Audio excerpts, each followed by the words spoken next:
This channel does not promote any violent, harmful, or illegal activities. All content provided by this channel is meant for an educational purpose only. একমাত্র মেয়ের মৃত্যুতে দিশেহারা বাবা মা প্রথম দিন থেকে তাদের অভিযোগগুলো একটু মানবিকতা দিয়ে শুনুন। তারা বলছেন মেয়ে নিথর দেহ পড়ে আছে, তাদেরকে দীর্ঘক্ষণ যেতে দেওয়া হয়নি। তারা বলছেন একমাত্র সন্তান, শেষকৃত্যের টাকা পর্যন্ত তারা দিতে পারেননি, কেউ বা কারা সেই টাকা দিয়ে দিয়েছে। আর গতকাল তারা হাসপাতালে এলেন, আন্দোলনে যোগ দিলেন, আর সেখান থেকে বিস্ফোরক অভিযোগ করলেন। Fair and bright night and day cream, ত্বক থাকবে ব্রাইট সারাদিন, পলিউশন ফ্রি, ঠিক যেন রাতের ফোঁটা সাদা ফুল। সারাদিন হ্যাপি ব্রাইট স্কিন। তারা বললেন পুলিশ নাকি টাকার অফার করেছে। ঠিকই শুনছেন, এই অভিযোগ করেছেন তিলোত্তমার বাবা মা। বিস্ফোরক অভিযোগ, যা সামনে আসতেই তোলপাড় হচ্ছে রাজ্য রাজনীতি জুড়ে।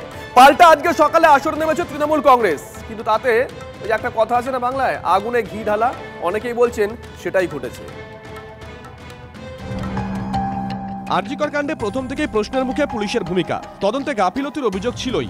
আরও এক ধাপ এগিয়ে বুধবার আরজিকরের প্রতিবাদ মঞ্চে পুলিশের বিরুদ্ধে বিস্ফোরক অভিযোগ করেছেন তিলোত্তমার বাবা। আমাদের ঘরে একটা গণিতের ঘরের ভেতরে তিনি আমাকে টাকা দেওয়ার চেষ্টা করেন এবং তার যা জবাব দেওয়ার আমরা সঙ্গে সঙ্গে সেই জবাবটা দিয়ে দিই। প্রশ্ন হলো, কেন পুলিশের উচ্চপদস্থ কর্তা টাকা দিতে চেয়েছিলেন? কোন মুহূর্তে সে টাকার অফার? যখন আমার মেয়ের দেহ আমার ঘরে সাহিত্য ছিল, তখন তিনি আমাকে টাকা দেওয়ার চেষ্টা করেন। পুলিশের বিরুদ্ধে টাকা দেওয়ার চেষ্টার অভিযোগটা বুধবার প্রকাশ্যে করেছেন তিলোত্তমার বাবা, কিন্তু গত 11ই আগস্ট তিলোত্তমার বাড়ি থেকে বেরিয়ে এসে এই একই অভিযোগ করেছিলেন চিকিৎসক সুবর্ণ গোস্বামী। এটাও বলছেন তার মা যে পুলিশের একজন পদাধিকারী, তিনি এসে ওনাদেরকে নাকি টাকা পয়সা অফার করেছিলেন, যেটা শুনে আমরা তাজ্জব বনে গেলাম। তিলোত্তমার বাবার অভিযোগ সামনে আসতেই ফের প্রশ্নের মুখে পুলিশ প্রশাসনের ভূমিকা। পাল্টা বৃহস্পতিবার সকাল থেকে ময়দানে নেমে পড়ে শাসক দলও। প্রথমে সোশ্যাল মিডিয়ায় কুণাল ঘোষের একটা পোস্ট, তারপরেই সাংবাদিক বৈঠকে তিলোত্তমার বাবা মায়ের একটি বক্তব্য সামনে আনে তৃণমূল। একটা প্রচার হচ্ছে বিভিন্ন জায়গাতে, পুলিশ প্রশাসন থেকে নাকি আপনাদের কোনো আর্থিক টাকা নিয়ে এসে দিয়ে এইটাই তো হচ্ছে টিভিতে। কিভাবে বললো আপনারা? আমাদের এই সময়ের কথা বলার কোনো দরকারই প্রয়োজন কি আছে? কোনো ঘটনাই ঘটেনি, আমরা কাউকে কিছুই বলিনি।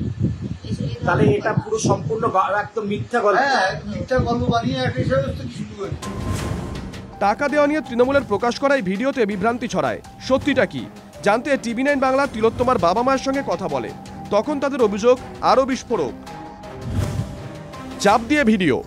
সেদিন রাত্রিবেলায় একজন এসে আমাদের কাছে এই ভিডিওটা করে নিয়ে যায়। আমরা কিছু বলিনি, এটা বলতে চাপ দেওয়া হয়েছিল আমাদের, পুলিশের তরফ থেকেই চাপ দেওয়া হয়েছিল। তবে ভিডিওটা আমরাই করে বলেছিলাম, এটা একদম সত্যি, বলতে বাধ্য হয়েছিলাম। কেমন চাপ? কেন ক্যামেরার সামনে বসতে বাধ্য হয়েছিলেন তিলোত্তমার বাবা মা? মুখ খুললে তদন্তে ক্ষতি। তদন্ত হবে না, তদন্ত ক্ষতি হবে, এই জিনিসটা বললে তাই তোমরা বলো, আমরা বলিনি। হ্যাঁ, তখন বোঝানো হয়েছিল। কি বোঝানো হয়েছিল? যে পুলিশের কাছে তদন্ত আছে, পুলিশের নামে আবার বদনাম করছে তোমরা। হ্যাঁ, এটা তো স্বাভাবিক, তখন ভয় পাওয়ারই বিষয় ছিল। পুলিশের ওপর আস্থা নেই জনতার, বিচার চেয়ে রাত জাগছে বাংলা। তার মধ্যেই তিলোত্তমার বাবা মায়ের এই চাঞ্চল্যকর অভিযোগে রাজনীতি আরও তোলপাড়। তাদেরকে এনে তাদেরকে বসিয়ে শুট করা হয়েছে, মানে শুটিং করা হয়েছে। ভাবুন, বিচার দেওয়ার নাম করে পুলিশ রাজনৈতিকভাবে তাদেরকে ইউজ করছে।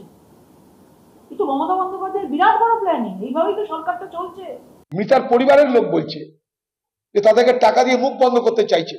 আর পুলিশ যেখানে টাকা দিয়ে মুখ বন্ধ করতে চায়, কার নির্দেশে বলুন তো? একটি বডি, ডেড বডি পেলে এই ভালচার পলিটিক্স করেছেন, যারা একটা লাশ পেলে সেটাকে নিয়ে রাজনীতি আরম্ভ করেছে। একটা মৃত্যু হলেই আর রাজনীতি, এইখানে কিন্তু সেই জায়গাটা নয়। যদি আমি বুঝতে পারি অমুক লোক আমার মুখ বন্ধ করার চেষ্টা করেছে, আমাকে টাকা দেওয়ার চেষ্টা করেছে, আমি তো সবার আগে সেটা সিবিআই কে বলে দেব, কারণ তদন্ত এখন তো আর কলকাতা পুলিশের হাতে নেই।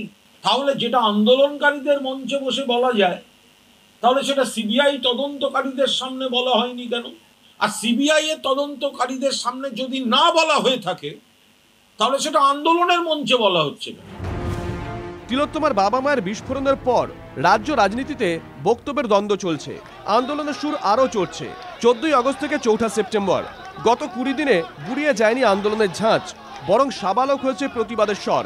শিরদাঁড়া সোজা করে, হাতের মুঠো শক্ত করে, তাই সবার মুখে একটাই স্বর।